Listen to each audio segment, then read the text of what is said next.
So, like, unfortunately, I won't mention any names because I'm not trying to get myself killed. Yeah. But there are still a lot of cannabis stores that are owned and run by heavy gangsters. Really? And I don't even want to mention what they do because they'll know who the fuck I'm talking about and they will find my house. Yeah. Unpacked my yellow bag. There wasn't even a stem of weed inside my bag. Wait, why did they stop? Did they stop you just based on like how you look? That is crazy. And it does happen, like, as much as we think like people don't get profiled, especially like, oh my god, a white woman getting profiled, like what the fuck, where in your life kind of thing. Because not only did she take that family Christmas away from me, she has continued to take every family Christmas away from me. It used to be a thing we'd all go down to Cape Town every year, family Christmas. I haven't had that in like 3 years now. What if you just rock up? Oh, bitch, I wouldn't even want to because then I'm probably going to go to jail for assault. 2 years after he broke up with me, I don't even know how, but he found my OnlyFans. And I don't even know how, but he got my dad's number. And he sent screenshots of all my content to my dad. Yeah, and I still remember that day as clear as anything because I was sitting there chilling in my room and my dad's outside Brian with his friends. And he's like, Ashley, somebody's sending me your booty pics.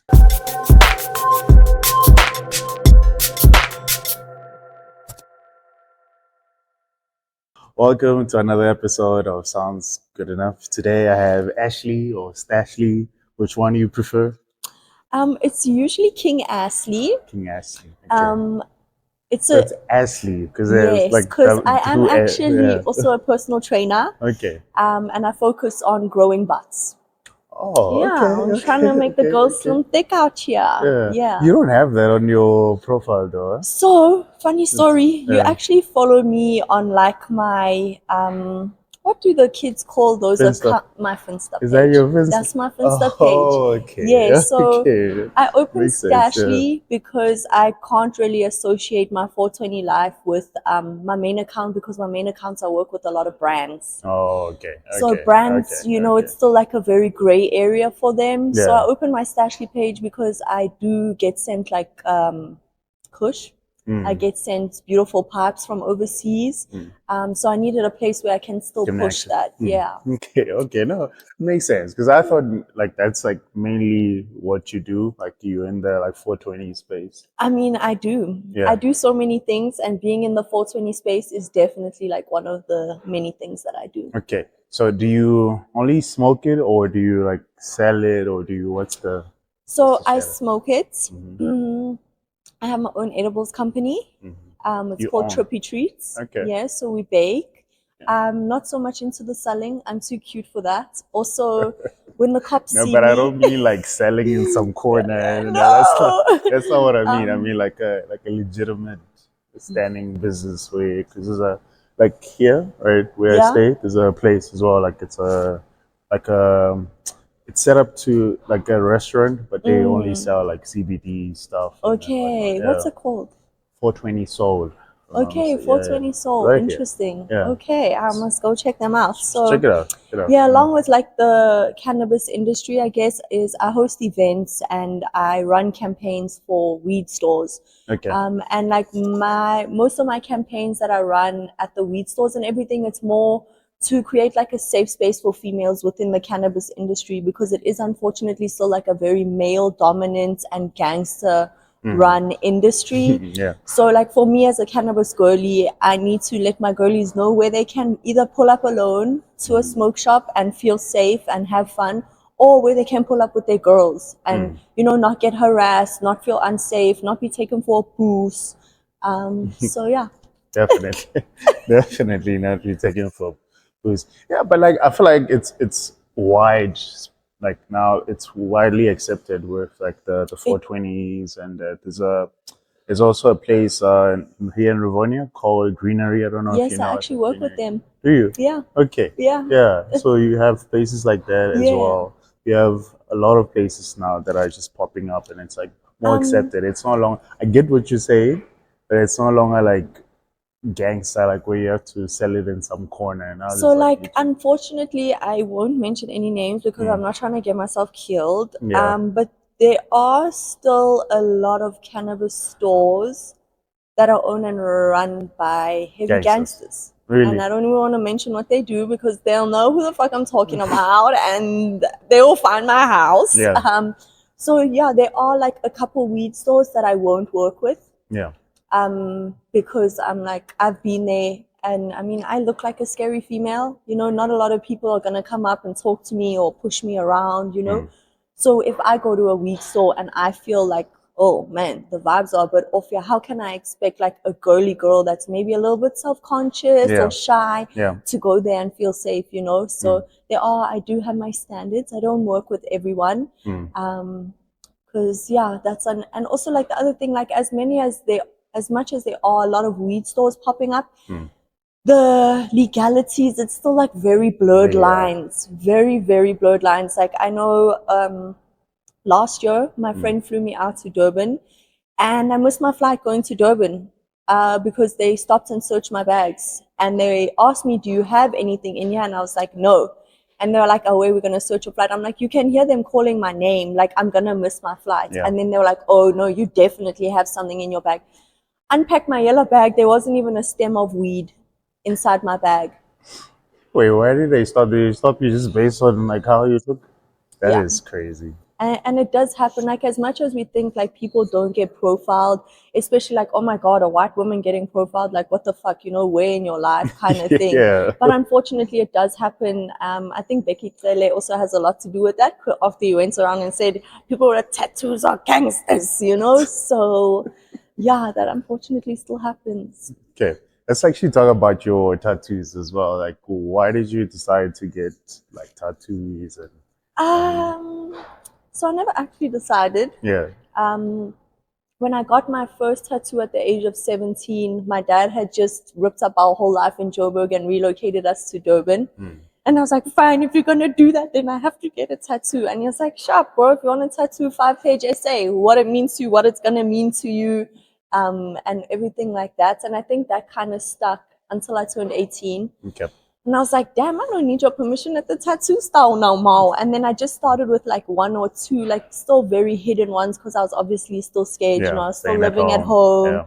My dad always said to me, none of them must be visible, you know. And I was just like, okay, shit. So I kind of stuck to that. And then I think when it was the year that I turned 21 when I said to myself, every month this year I'm going to get a tattoo. So every month that year I got a tattoo and they were small ones, like they were always small. And then in 2019, I had the honor of meeting one of like South Africa's best female tattoo artists, in my opinion, Lily Nkese. And we were kind of stuck together in lockdown. And then, yeah, she did this piece for me. And I always said, like, I wanted only small pieces. I never wanted big pieces, number one, because this thing hurts like fucking shit to get done, you know? Looks painful. A small one is just like an hour or 2 of getting scratched and you're fine, you're good. And then I think I started with these dots on my face, and it actually basically caused me to lose her as a friend. Because she was like, you know, to tattoo your face, you have to earn it. And I was like, damn, but you have face tattoos. Like, what did you do to earn it type shit, you know? And I lost her as a friend because So to me, this was disrespecting the industry.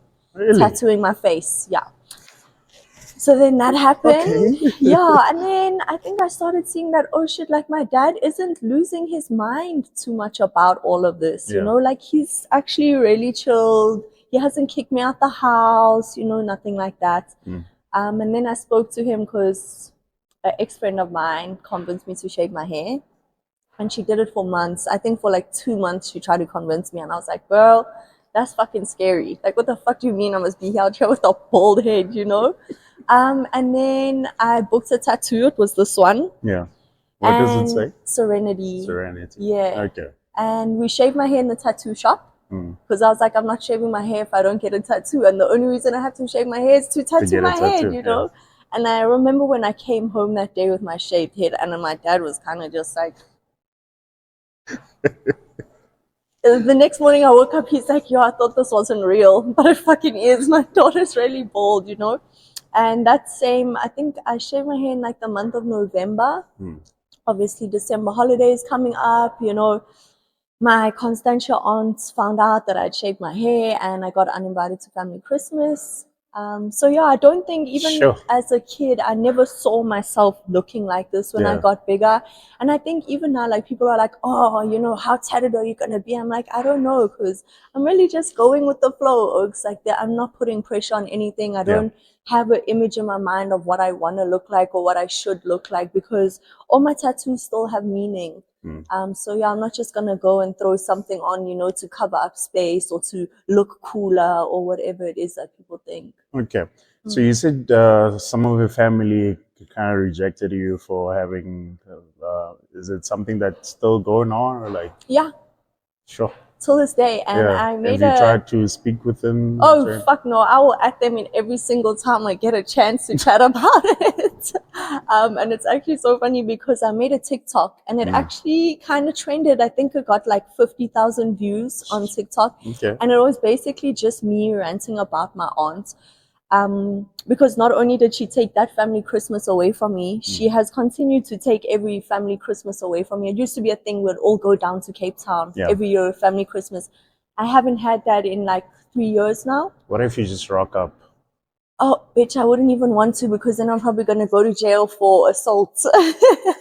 And then, yeah, my aunt has also just been so petty as to make sure that, I mean, Father's Day this year, she made sure that my dad was away, not only in Cape Town, but in Montenegro, in fucking overseas, you know? Sure. And I was like, you fucking bitch. My dad, Father's Day, my dad's birthday, all of those, like, you know, important making it a days. thing She's to- making it a thing to make sure that he's not there. And for that, I will fight a bitch. Sure. That's so besides your aunt, everyone else in your family is like cool with Yeah. like, do you have siblings? Yes, I do. I have 2 brothers. Okay, what do they say? Because I know brothers sometimes might be So my younger brother Sheldon, shame he wants a tattoo really bad, and he Okay. actually just turned 18 this year. So he's like, but you said when you turn 18 you don't need permission at the Yeah. tattoo store. But in the same breath, he's so scared of me. He knows I will fucking grate the tattoo off of his skin. And I will go burn down the tattoo shop of whoever Why tattooed you him. have a tattoo? Because I'm like, you have to start with the 5-page essay thing. I think if my Okay. dad didn't start that with me, I would have had so many tattoos that I'd either want to remove or cover up by now. So I think like it's a really important thing to implement. So Sheldon, as soon as your 5-page essay is done, you can go get your tattoo. Okay. And then my other brother, who's 21, he's super reserved. He's like, nah, you got all the tattoos for us. Like, I don't want any tattoos. I don't need any tattoos. You took all the Yeah, tattoos you for took all of them for us. Yeah. Okay. Okay, that's cool. So all of your tattoos have meaning basically. Like you before you said the 5-page essay, and then that kind of gave you an idea that every tattoo that you have will be something that's like meaningful. Okay. So I see you have what's this? The Om symbol. Yeah, the Om. Yes. Is it a religious thing as well? So for most people it is, especially like for the Hindus, it is a very religious symbol. But I think, like we say about religion, that like every part of religion, you know, like they all link up, they all kind of, you know, they all line up somewhere. And I think like for me, what the Om symbol means is, they say when the universe was created, it was created at this frequency. And I mean, it's known to be chanted pretty often. Okay. You know, and when it is chanted, it's known to break negative spaces and energies. So yeah, I just thought like the throat is a really powerful place to put it, number one, because that's where the sound is produced from. And also I think it's like a really nice reminder for people that do know what it means when they see it. Like you always see, even like the oldest like Hindu lady, she will always look at me and like, you know, she'll smile and she'll be like, you know, like, so I think like that's really nice. Okay. Yeah. Okay. That's cool.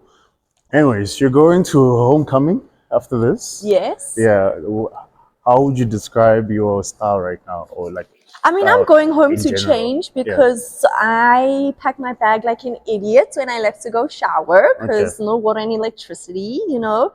But I think my style in general, if I'm going to a festival, it's usually something a bit more thotty, a bit more, you know, showing and everything like that, because I unfortunately can't Girls wear just that wanna have every fun, single huh? day. Yeah, girls just want to have fun, you know, sun's out, bums out type of shit. Yeah. So yeah, I mean, today it's just like a normal dress day, you know. Yeah. Hopefully the weather is great, because Josie weather has been shaky. Yeah, It's very shaky. fucking hot now, and then the sun goes down, then and it we goes down minus real 3 quick. degrees. Yeah.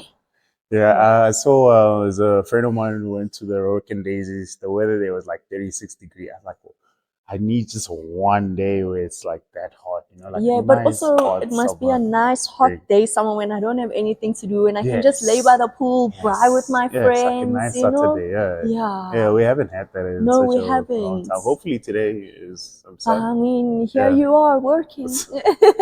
And after this, you're going into post-production jail.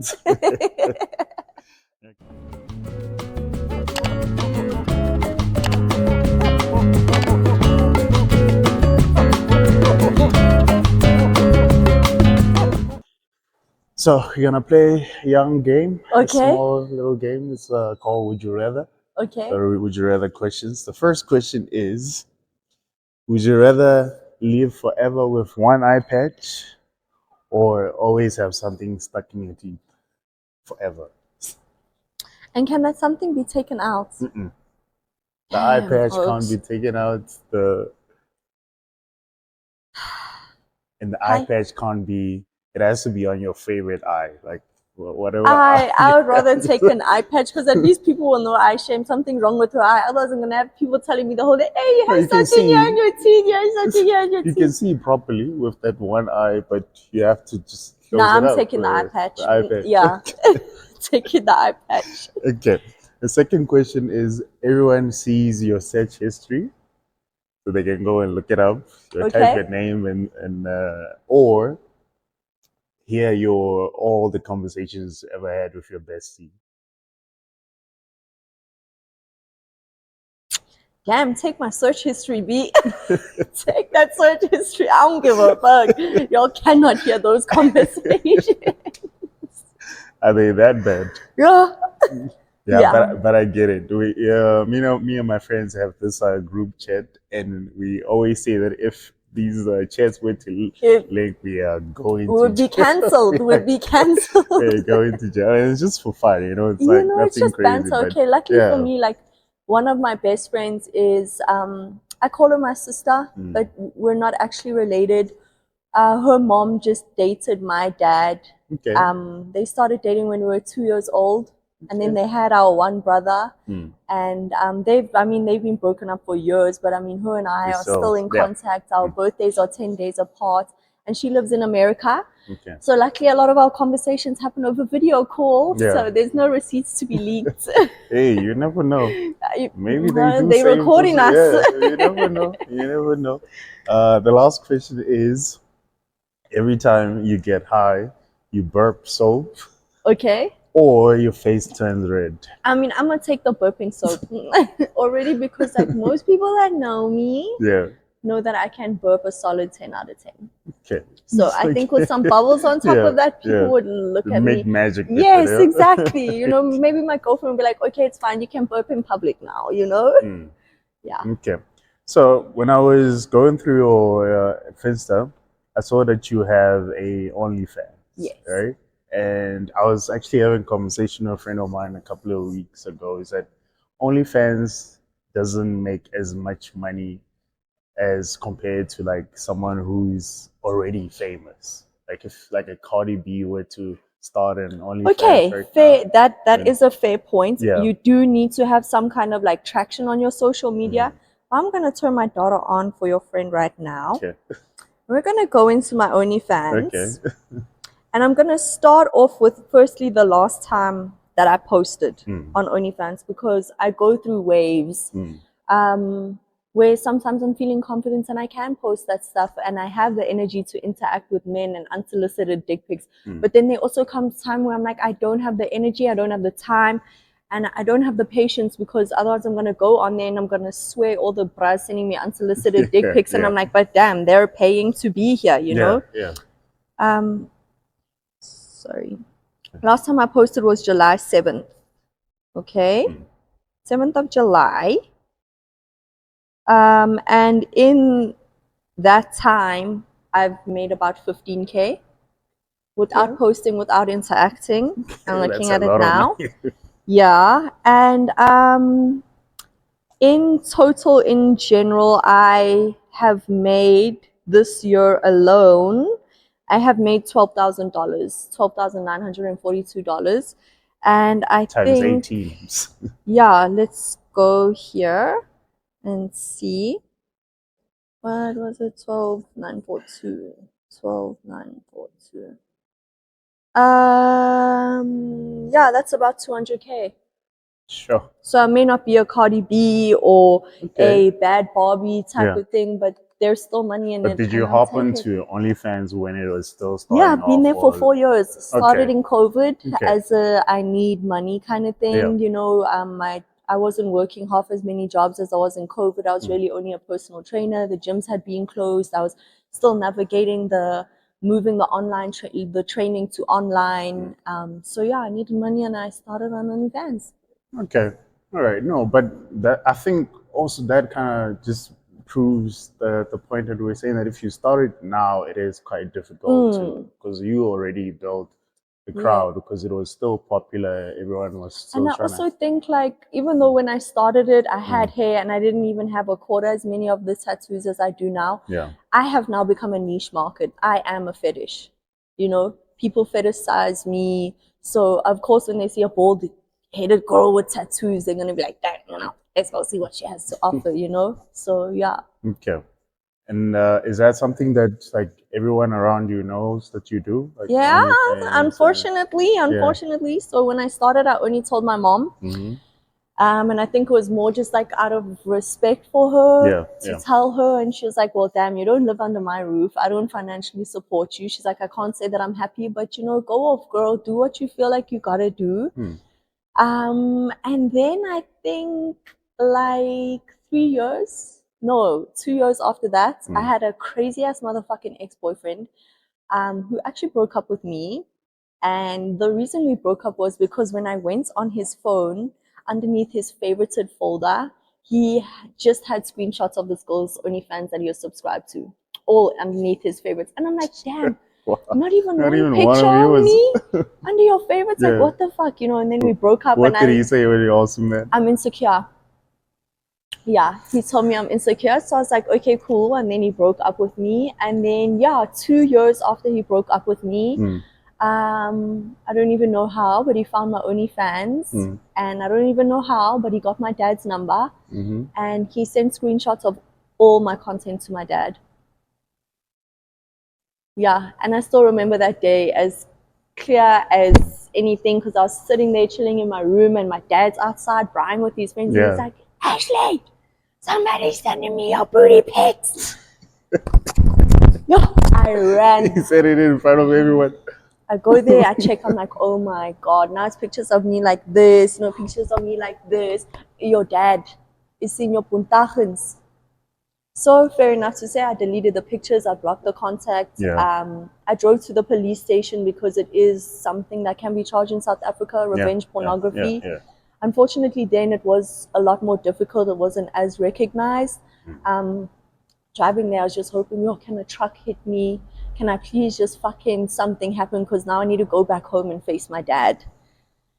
Go to the police station, you know, they tell me what I need to do. I get back home and I'm like, okay, Dad, I'm ready. I'm ready for you to tell me my indabas and to tell me to pack my shit and get out the house, you know?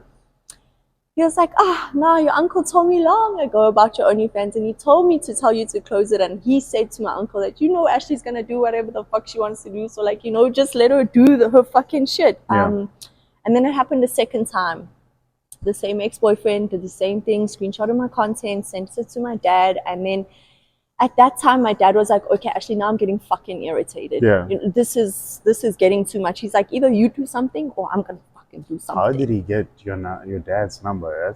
And the thing is that he messaged my dad the first time when he leaked my content, we blocked him, which means he went and got another cell phone number just to send my dad. And yeah, unfortunately, here we are this year, 5 years later.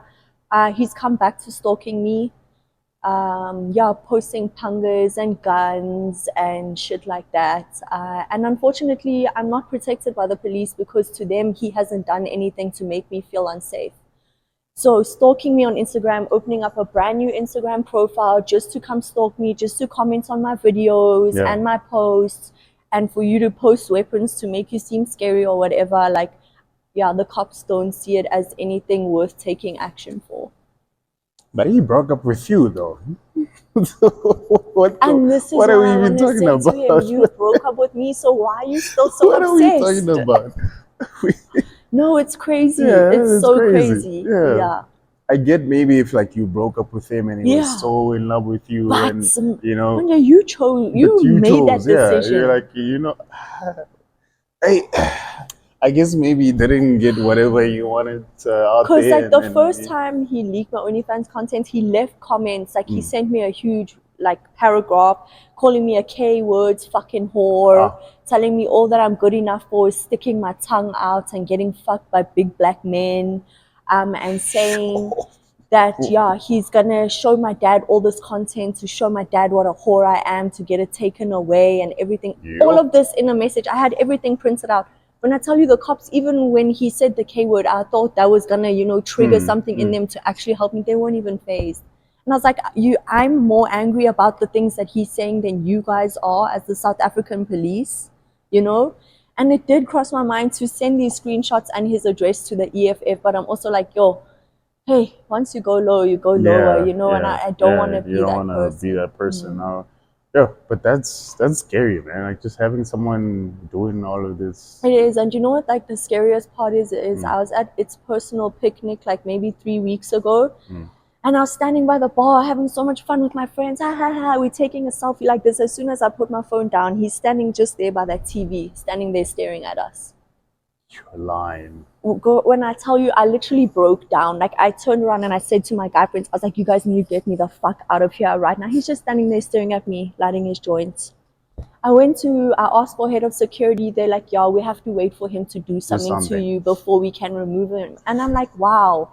So now it's either I leave because I feel unsafe, because if I stay the whole night, I'm going to be checking like this. Where is he? Where is he? You know, and like, people don't care. Like if you're, and I think this also brings me back to like why people supporting Chris Brown, this whole Chris Brown thing. It's so scary because like people don't know what it's like to see your abuser, you know, to see somebody who's done these things to you live in person, and then to still see them getting praised, you know. It's not fair. And I think the scariest part for me is, especially with this Chris Brown thing, is the amount of women that are standing up for him. And I'm like, damn, I don't know if you guys are so privileged as to either never have been raped or sexually assaulted or to have experienced gender-based violence, you know, and everybody's like, oh, you guys are so dramatic, wah. And I'm like, until you experience GBV, until you experience not being protected by the cops, they will never understand what it's like. And I think it's so important for us to take a stand against people like this, you know, like, okay, we against GBV until it's your favorite artist. We're against abusers until it's your favorite artist, you know. And I think like that's a huge problem within South Africa. So yeah, people need to stop this praising of people like this, no matter how good they are, you know, because even like at its personal event, I saw they were posting pictures of him and everything, and I'm like, damn, you guys have no idea what it feels like to have somebody harass you like that and then still get the publicity and still get all the money and everything, you know? Can you not do a what do they call that thing where like if somebody comes closer a protection order? Oh, I've tried to reopen one after he had been stalking me on Instagram. The cop said to me he hasn't done anything physically for us to open up a restraining order. So you can't open it on the basis of you feel threatened. It has to be, somebody has to do something. But what if they do something and they actually and then I die? Yeah, or you die. And then there's no time for protection. Please take that up with our police service. It's so fun being a female, y'all. 10 out of 10 would not recommend. That is crazy. That's like the most wildest thing I've ever heard. Yeah, but sure. Okay. Yeah. I'm speechless. I'm speechless because I'm thinking if somebody does something and you can see he's they have posting an with intent pangas. to He's driving, posting pictures with guns. And you're telling me it's not enough for me to feel unsafe. But why is he posting with these things? And why is he opening a brand new Instagram account, posting these things, and then coming directly to me? Why don't you make a video? Oh, I have. Have you? Yeah, I On have, TikTok? and I talk about it all the time, every opportunity I get. Mm. Even when I was at It's Personal, I was telling everyone, that's my abuser, that's my stalker, that's the guy that keeps leaking my OnlyFans content, you know? Mm. If I saw a girl speaking to him, I'd tell one of my girlfriends, hey, when I go tell that girl what this blue does, you know? And I think like I'm such a huge advocate for females. I ride or die for my females. Everything I do is for the woman, you know? Um, my personal training, specifically only for women. Everything I do for the bitches. Yeah. Okay. Yeah. All right. Can I waste your time? I'm Yeah. sure you have somewhere to run to after Yeah. this. Well, what is the time? But before Yeah, we, no, we're still good. you're so good. Yeah, 20 minutes. Okay. All right. Okay. Yeah. But I wanted to end it though. But it's fine if you still wanna have more chat. Yeah, if there's anything else you want to know, we're I here. wanted to ask you, having a OnlyFans, doesn't it make it difficult to date sometimes? No. Because some people might feel Hell like no. my girl is out there showing. No, so I mean, I think that really only happens when there is no trust within the relationship. Yeah, I have a beautiful relationship now. Been dating my girlfriend for 2 years. First girlfriend ever. I was straight for 25 years. Met her and I was like, oh my god, pussy whipped. And I think like I know when we started dating, I obviously already had my OnlyFans and had already been going for 2 years at that point. And I think for her, she was like, dang, this is such a turn on, you know, like shit, my girlfriend really like this girl really doing this shit. And I mean, even until this day, like I usually take OnlyFans content when she's at her radio show. Because that's like, you know, and not for any reason, but it's just like, you know, two different works. She's at work and I'm at work, even though my work is taking nudes of myself, you know, like I still always send them to her. She still loses her mind every time, you know. She's always asking me, you know, how's OnlyFans going? What are you doing on there? How's the men, you know, and everything like that. So I think only people who are insecure and have trust issues within a relationship are gonna have problems with their girl being on OnlyFans. Yeah, fragile. But since now you're dating a woman, do you not feel like you don't have time to entertain men? Because like I guess maybe the I never had dynamics time to is a entertain little men. bit different. No, I never had, and I don't know how I didn't know I was gay sooner, because men used to irritate the fucking shit out of me. I never had time for you guys, and I think especially after that breakup and seeing how men, because I am a lover girl, I love with my all, and I think after being shown that and then being thrown back into the streets, you know, the dating pool, and seeing how men will lie to you just to fuck you. You know, men will say anything and everything. They will beat around the bush like an Olympic sport just to fuck you, you know? And I think that actually, you know, it builds up your intolerance a little bit more. And yeah, I mean, I'm not a fucking bitch. I won't see a man and be like, oh, you're like everyone else, you know? Kind of thing, because I know it's not like that, but unfortunately a good majority are. And if I do come across a majority of it, I will take any opportunity to tell a man his shit. Yeah. Okay. Yeah. Alright. And I think like for OnlyFans it's kind of different, even though like receiving the unsolicited dick pics, like it's not fun, it's not great. Most dicks are fucking ugly. But you know, I'm making money, so I have to be, oh my god, it's so huge, it's so beautiful, oh my god, I'd love to put that in my mouth all the time I'm sitting here like Yeah. you know, kind Yeah. of thing.